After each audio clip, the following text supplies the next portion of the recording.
It's just an ordinary day at the grocery store. People are mindlessly pushing their carts, grabbing what they need from the shelves.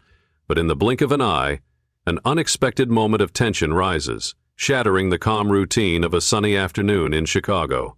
The crowd freezes when an elderly woman, Mrs. Watson, directs a hateful slur toward one of the most iconic athletes in the world, Michael Jordan. What happens next is something that no one will forget. What Michael says and how he responds isn't just about confronting hate. It's a testament to strength, grace, and a powerful reminder of the price that some people paid to create this very country. Let's dive into this unforgettable moment. Remember, don't forget to like, comment, and subscribe for more stories that shake the world. The tension rises, an ordinary trip turns into a cultural showdown. It was just another ordinary day in Chicago, a city bustling with life and movement. The grocery store hummed with the sounds of shoppers pushing carts, the rustling of produce bags, and the casual chatter of everyday conversations. The sun filtered through the windows, casting soft light over the aisles as people moved about, lost in their own thoughts, unaware that an encounter was about to unfold that would disrupt the regular rhythm of this space. Michael Jordan, an icon known for his basketball prowess and cultural impact, walked through the store like any other shopper. Dressed in a simple black t-shirt, jeans, and his signature cool demeanor, he looked every bit the local figure he was in Chicago. His hands held a basket filled with the usual groceries, and his phone buzzed in his pocket as he walked down the aisles, perhaps texting a friend or checking his schedule. For Michael, this was just a regular trip to grab some food, a mundane part of life that everyone experiences. But for the people who would witness what was to come, this moment would become unforgettable. In the produce section, there was a woman, Mrs. Watson, whose appearance seemed as unassuming as any elderly woman's might. Silver hair neatly pinned up, a faded cardigan draped over her shoulders, her frail hands slowly reaching for a bag of apples. But there was something in the air as she stood there, an edge to her that no one could have expected. Michael moved to the nearby stand to pick out some oranges. As he reached for the fruit, he was lost in thought, balancing his basket with one hand while scrolling through his phone with the other. It was a moment as ordinary as any, until Mrs. Watson, standing just a few feet away, turned sharply. The moment her gaze met his, her eyes narrowed in an unmistakable look of distaste. Without warning, her voice cut through the calm of the store. "You don't belong here," she sneered, loudly enough for those nearby to hear. The words were sharp, harsh, filled with a venom that took the air out of the room. Michael froze. He wasn't expecting this. He had heard of the ugliness of prejudice, but he never imagined it would be directed at him in such a casual, public way. Her words didn't stop there. "Go back to Africa where you came from," she spat, her voice thick with contempt. The silence in the store deepened as the words echoed. For a brief moment it felt as though the entire world had paused. Shoppers frozen in place, their expressions a mixture of shock, disbelief, and awkward tension. Even the hum of the refrigerators seemed to quiet, as if the whole store collectively held its breath, waiting for Michael's response. Michael's initial shock was evident. His fingers hovered above his phone, uncertain, as if his mind was trying to process the confrontation that had just unfolded. But he didn't react immediately. There was something deeper at play here, something he understood all too well. His face remained calm, unreadable. He took a moment, just a brief moment, to breathe, letting the weight of the situation settle in. He could feel the eyes of everyone around him. There was a heavy stillness in the air, as though the store had become a stage, and everyone was waiting to see how this drama would unfold. Mrs. Watson, clutching her apples in her hand, didn't back down. Her stance was firm, her chin held high, as though daring Michael to respond. There was no remorse in her eyes, only defiance. She stood there in her old cardigan, seemingly confident in her beliefs, while the rest of the world around her waited, watched, and wondered. What would Michael do next? In that moment, something much larger than a grocery store encounter was at stake. This wasn't just a confrontation between two people. It was a reflection of something much deeper, a clash of worlds, of values, of histories. And everyone in the store felt the tension.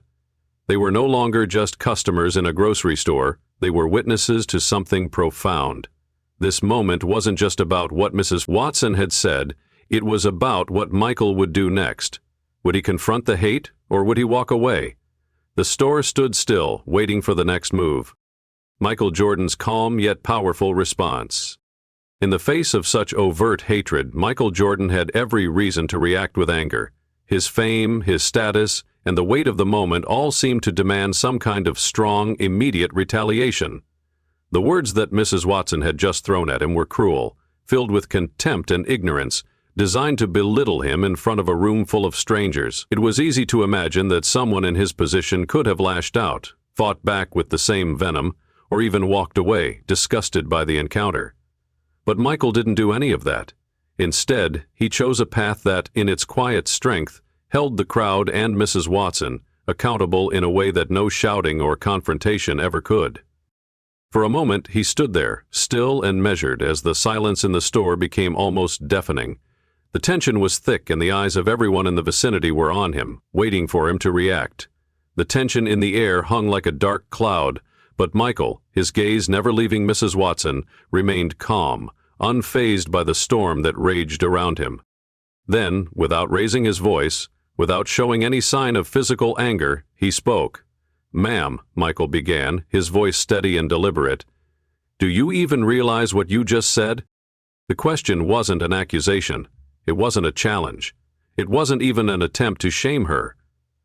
Michael's tone was not filled with the kind of anger one might expect, but rather something far deeper, a kind of reflection, as though he was giving her a chance to pause, to think, to reconsider her words before they could do any more damage. There was something almost inviting in his response, as though he was asking her to think about the implications of her words, not just for him, but for the others around them.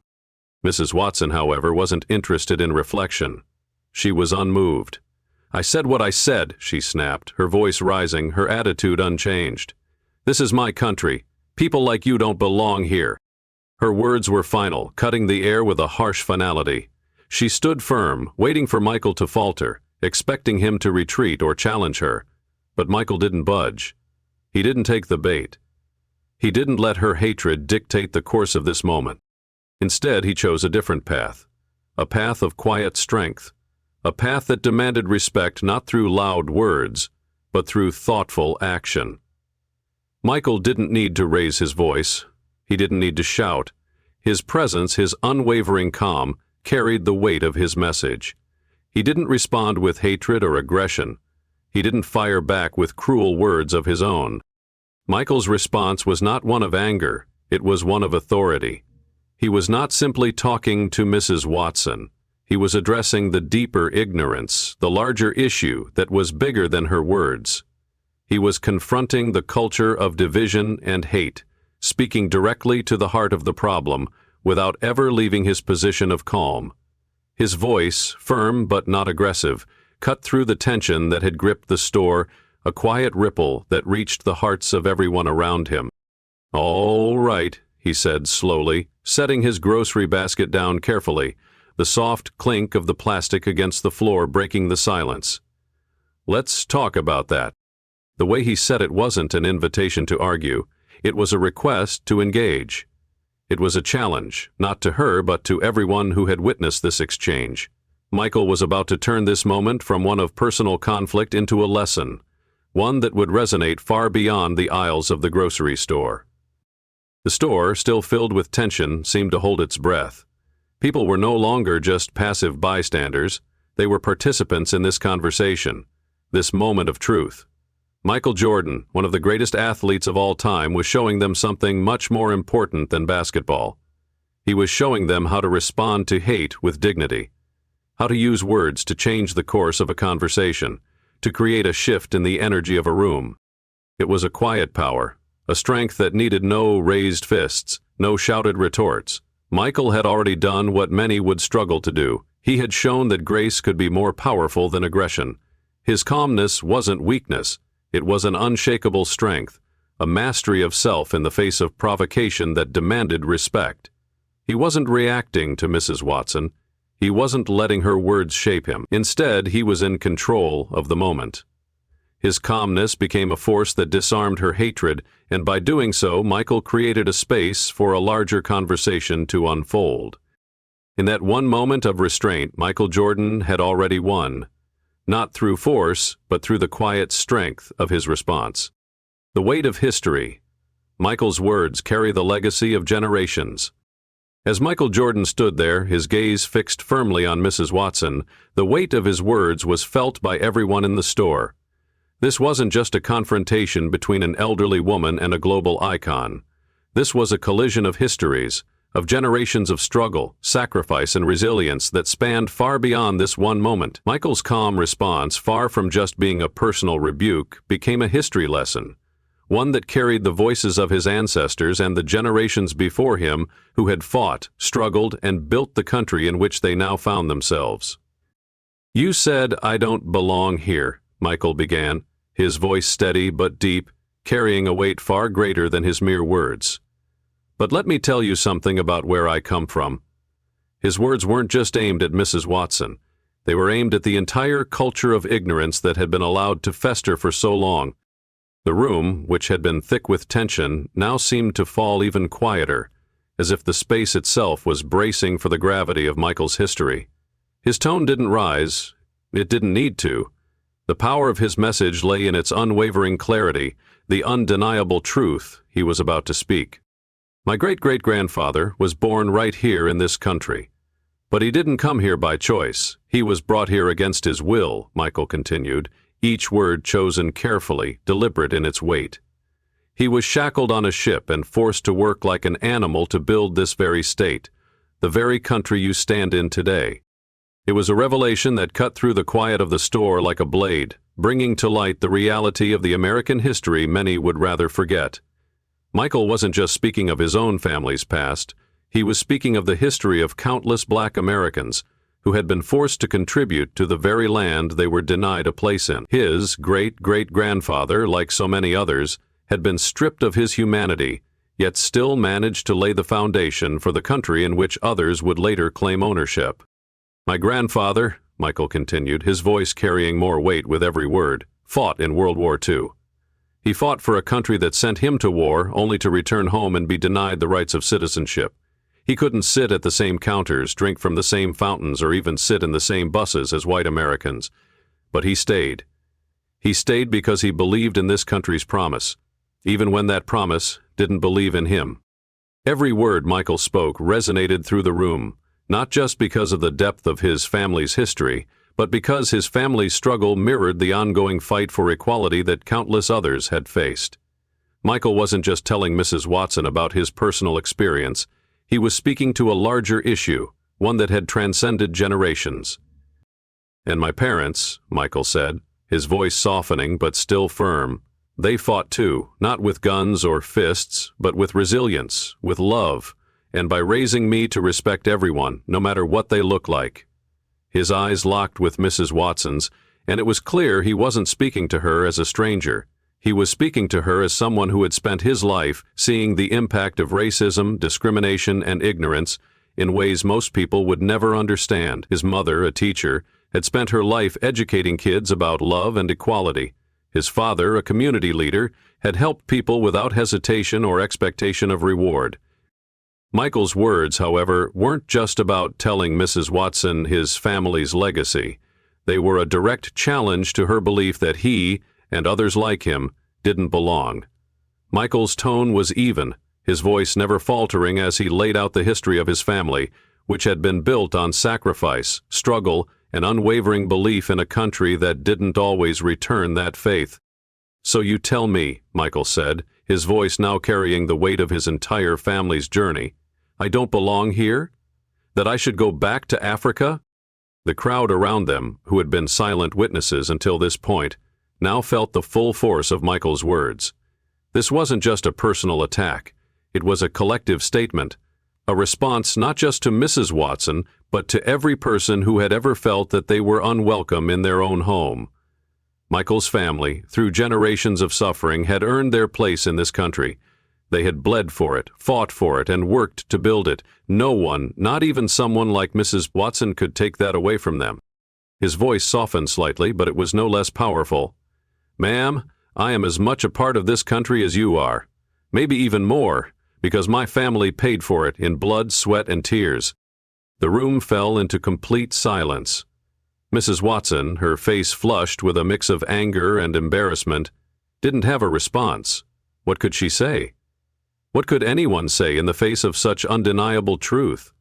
The words Michael spoke were not just a reflection of his family's history, but of the broader, painful history of Black Americans in this country. His words were a challenge, not just to Mrs. Watson, but to anyone who would deny others their place in the world. Michael's words were a reminder of the struggle for justice, for equality, and for recognition. They were a call to recognize that the history of this nation was not just the history of one group, but of all its people. Each person who contributed to its growth, to its story, deserved to have their place acknowledged, respected, and honored.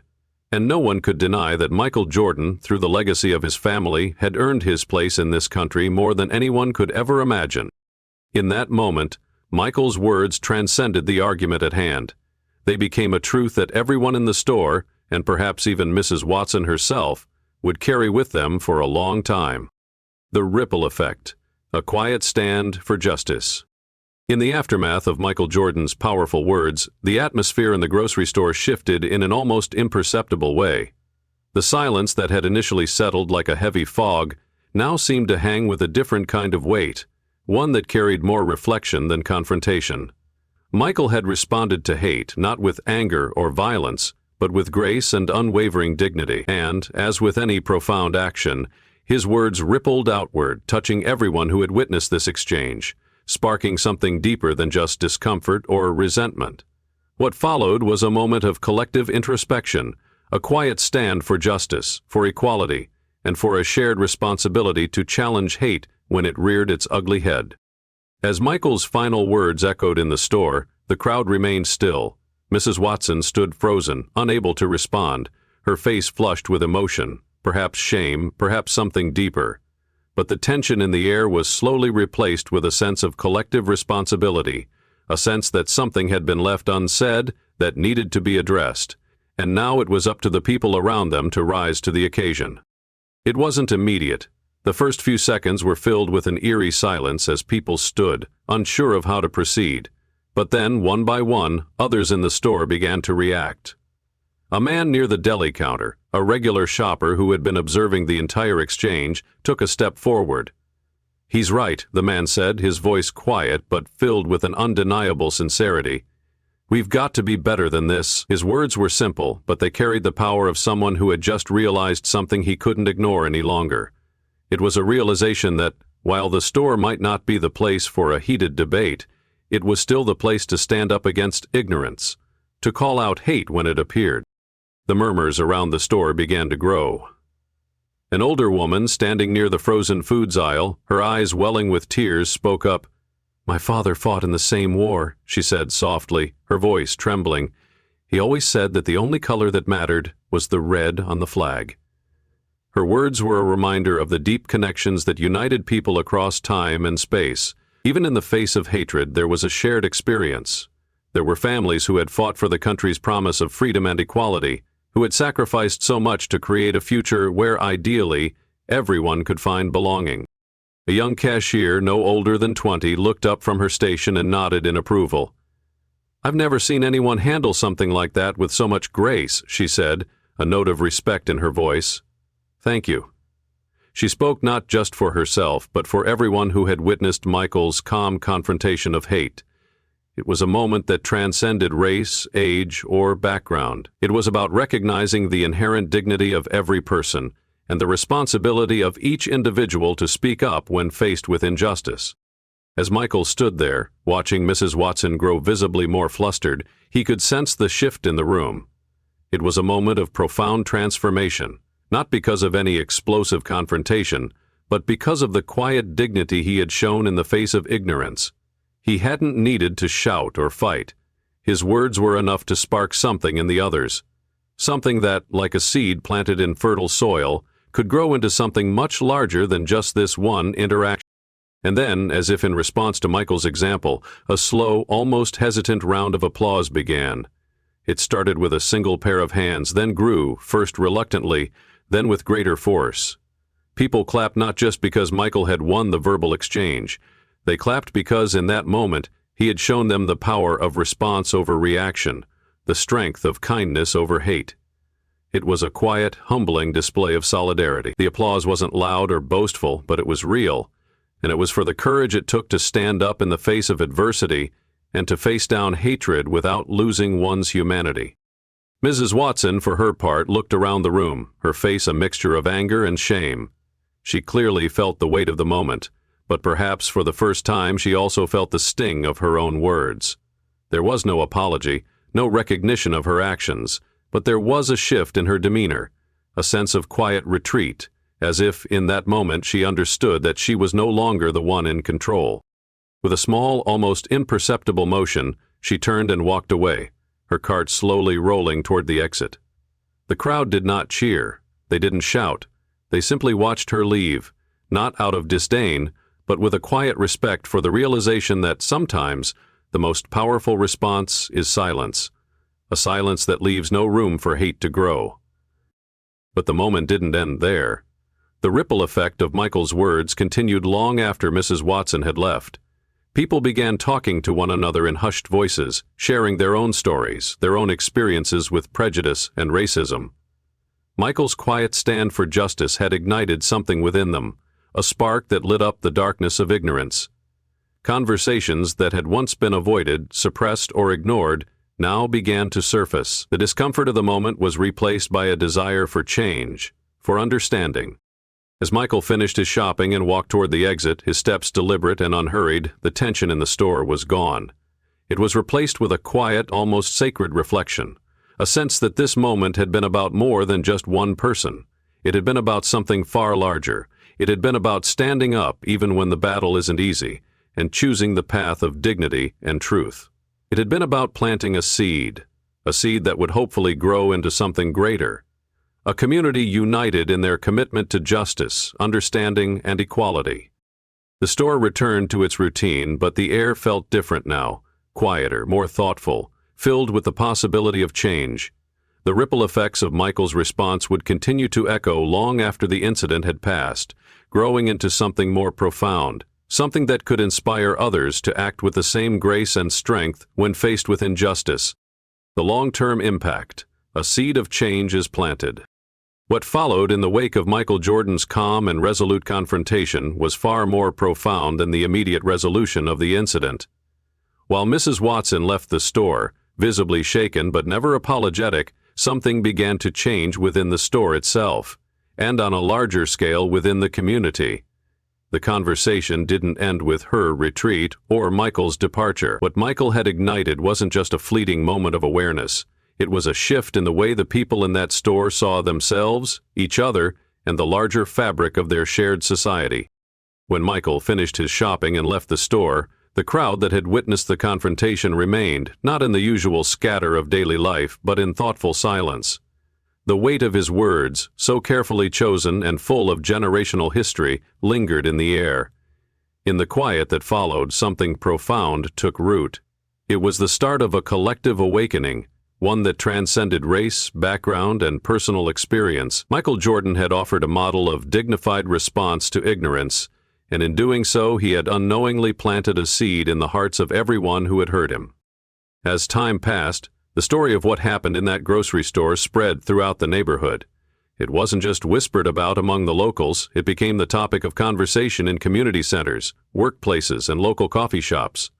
People who hadn't even been there felt the impact of the story, and for the first time in a long while, the weight of racism and prejudice was being discussed openly. Michael's calm, firm confrontation of hate had created an opening for a conversation that had long been avoided, a space where people could address the uncomfortable truths of their society without fear or shame. For those who had been present, the lesson was clear. Responding to hate with kindness and dignity wasn't a sign of weakness, it was a form of strength. Michael's refusal to lash out, to retaliate with anger or vitriol, spoke volumes. He had not just defended his own honor, he had done so in a way that invited others to reflect on their own behaviors, their own beliefs. His words, while directed at Mrs. Watson, were a challenge to everyone within earshot. He asked them all to reflect on the ways in which prejudice had seeped into their lives, often unchallenged, and to consider how they could stand up when faced with such ignorance. Days turned into weeks, and soon enough the ripple effects of Michael's response began to unfold in ways no one could have predicted. The community, once accustomed to the usual silences in the face of prejudice, began to speak out. Conversations that had once felt taboo, discussions about race, about privilege, about the responsibility of individuals to challenge injustice, now found their way into everyday life. Michael had sparked a fire, and it was spreading far beyond the confines of that grocery store. Even Mrs. Watson, though she never spoke to Michael again, was not unaffected. She could not erase the words he had spoken, the truth he had laid bare. For the first time, she had been forced to confront her own beliefs, not just in the face of Michael's challenge, but in the quiet hours after she left the store. When she returned home, she sat at her dining table, staring at her food, her mind replaying the encounter. The weight of her own words now felt unbearable, and for the first time, doubt crept in. Michael had planted a seed in her heart, too. She may not have been ready to apologize or to fully embrace the truth of what he had said, but the seed of reflection had been planted, and it was one that would take root in time. For Michael, the impact of his actions wasn't something he sought or anticipated. He never intended to become a beacon for change or a symbol of how to confront prejudice with dignity. But in the quiet aftermath of that day, as he reflected on the exchange with his friends, he understood something important.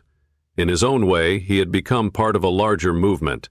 He had spoken up when others might have remained silent, not just for himself, but for everyone who had ever been silenced by hate. His actions, while born out of a moment of personal confrontation, had taken on a life of their own, growing into something much more significant. As Michael reflected that evening with his crew, one of his friends, Leroy, spoke up. "You did the right thing, Mike," Leroy said. "Not just for yourself, but for everyone who was watching. People like her, they might not change overnight, but you planted a seed. That's all you can do sometimes. Plant the seed and let it grow." Those words stuck with Michael, and he knew they were true. Change doesn't happen overnight. It's not about winning or losing in the heat of a single moment. It's about the long-term impact that comes from standing firm in one's convictions, from showing grace in the face of hatred. Michael had given the community a chance to reflect, a chance to change, but it would be up to them, and to all of us, to water that seed and allow it to grow into something greater. In the days that followed, Michael's story became more than just an incident at a grocery store. It became a symbol of how each of us can stand up for what's right, even in the most unlikely places. The ripple effect that Michael set into motion didn't just change the people who witnessed it. It began to change the very fabric of the community, teaching them that silence in the face of injustice only perpetuates it, while standing up with dignity and truth can start the process of healing, understanding, and growth. For Michael, this was never about seeking attention or accolades. It was about doing what needed to be done, speaking the truth, and setting an example for others. And in the end, that was all that mattered. The seed he had planted that day would continue to grow long after the grocery store incident had passed, and that, perhaps, was the greatest victory of all. What do you think? Can we change the world one word at a time? Let this story inspire you to stand up, speak out, and challenge ignorance with kindness and dignity. If this story moved you, please like, comment, and subscribe for more. Your voice matters. Let's start a conversation about justice, equality, and understanding.